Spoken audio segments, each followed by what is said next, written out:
going to be your driver for the next 2 weeks out here on the Harambe Wildlife Reserve. How's everyone doing today? Good. How's everyone? Good. Awesome. This is Bonus Sparks, and please take as many pictures as you like. Just make sure you hold on really tightly to your cameras and cell phones, as well as your hats and glasses or anything else that you want to hold on to. If you drop anything from the truck, I'm not going to be able to go back and get it for you. Now if you look above you folks, you're going to find the animal spotting guide, and that's going to help you identify the animals that live out here on the reserve. Now we don't see all of them every time we go out, but usually we do get pretty lucky. Over the years the animals have gotten very used to our trucks, and actually sometimes they come pretty close as well.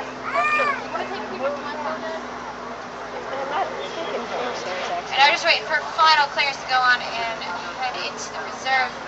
Should be just a few moments. Alright, let's get going, everyone. The first area that we're going to be heading into is called the Little Turi Forest. In here, we have to keep a really close look out for the animals because their natural colors and markings help them blend in really well with their backgrounds.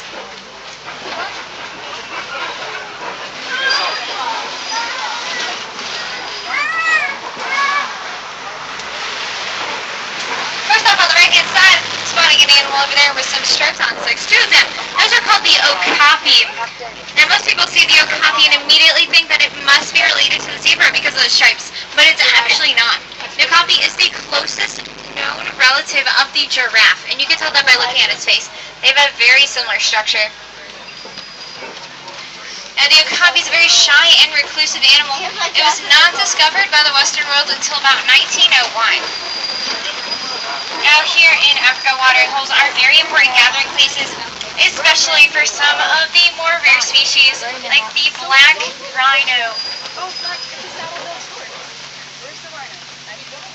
I don't see a rhino.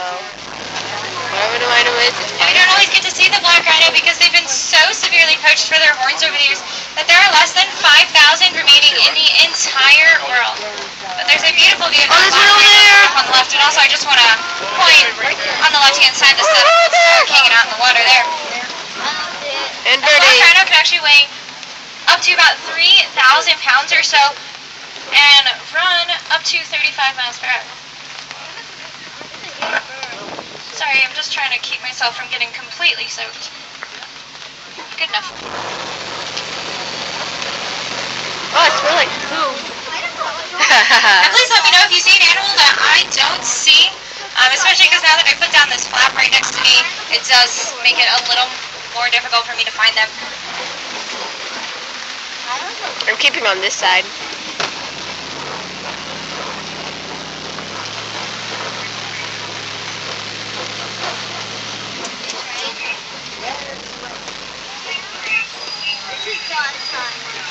This is pretty. Pretty cool. I do think I see a bongo all the way back there. It's cinnamon colored. And the bongo is nicknamed the ghost of the forest because they are very rarely seen.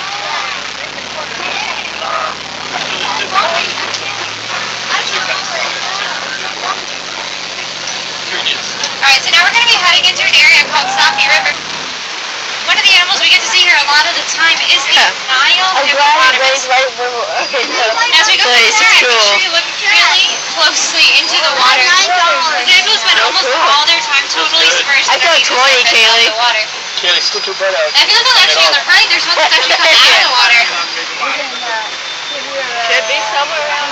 Now, an adult hippo can weigh well over 5,000 pounds, and every single night they come out of the water kind of like that. They need about 150 pounds of vegetation. Someone should hay a llama. Duckies! Dad, someone should hay a llama. Dad? Dad, someone said hay a llama. Oh, it's Sorry raining. if you guys are getting wet.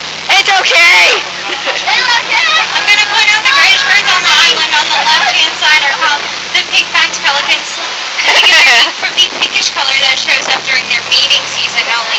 Now, there's a couple of hippos back there too. And the pink-backed pelicans are actually kind of small for pelicans. They actually have a wingspan of about 8 to 10 feet.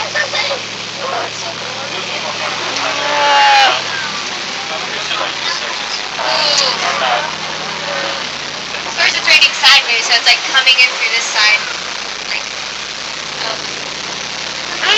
Alright, so as you go over this bridge, look over on the left-hand side, you may just see some crocodiles over there. Now, the Nile crocodile is a very powerful predator. It can bite down with a force of about 2,000 pounds per square inch, easily crushing the bones of their prey.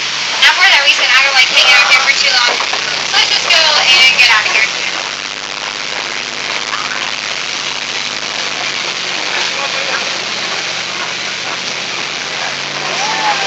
As we head down this road, we're going to be heading right into the savannah. It's a completely different ecosystem than what we've already seen, full of different plants and animal species. Now, speaking of different, coming up on the right-hand side, there's this tree that kind of looks like it's upside down. Right there. That's called the baobab tree. Now, the baobab tree survives long periods of drought by storing a lot of water in its thick Oh, trunk. it does. But it also can go leafless about 9 months out of the year to conserve water. Although I don't really know why it would need to do that right now. It's pretty. Let's try in front of us. Okay, there it goes.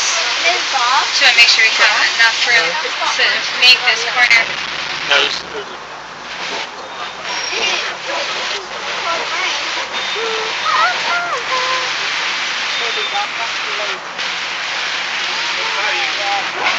I like that rock.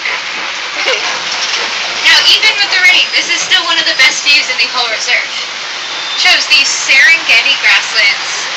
Now, this area stretches hundreds of miles across East Africa, acting as a superhighway for millions of migrating animals every single year. Now, this area is also home to some of the animals that you might be more familiar with, like lions, giraffes, elephants, cheetahs, and zebras.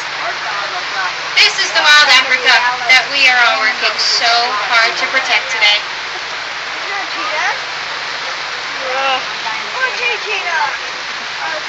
Why are they so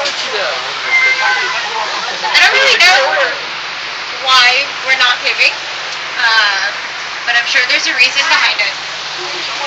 A lot of the times the animals, cross the road or stop in the road, and that does keep everybody else from moving. As well. Shower day. I can't even pause this.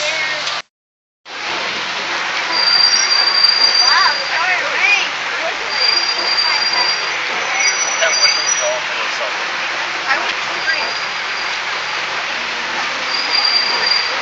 Oh, so much rain. Very bouncy. That very springy suspension. That keeps it from being, if they didn't, you'd feel like a little, but it'd be rough.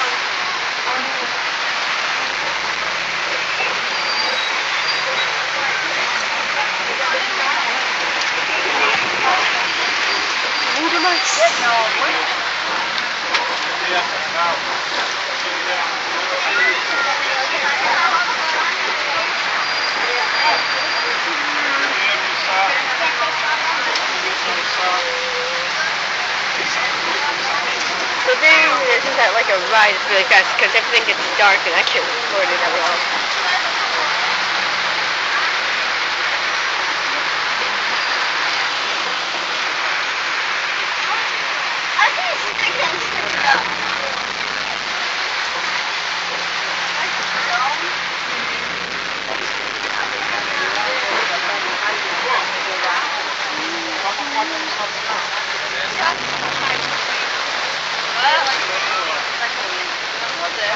Over there we got a wheelbarrow.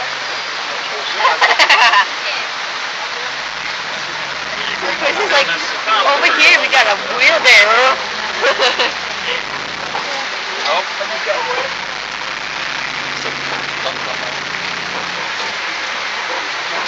Well, this is nice.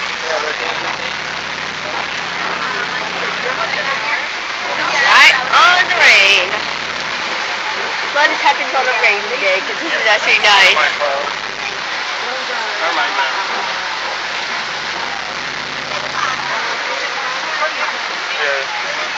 On the left-hand side, these are the white-bearded wildebeest.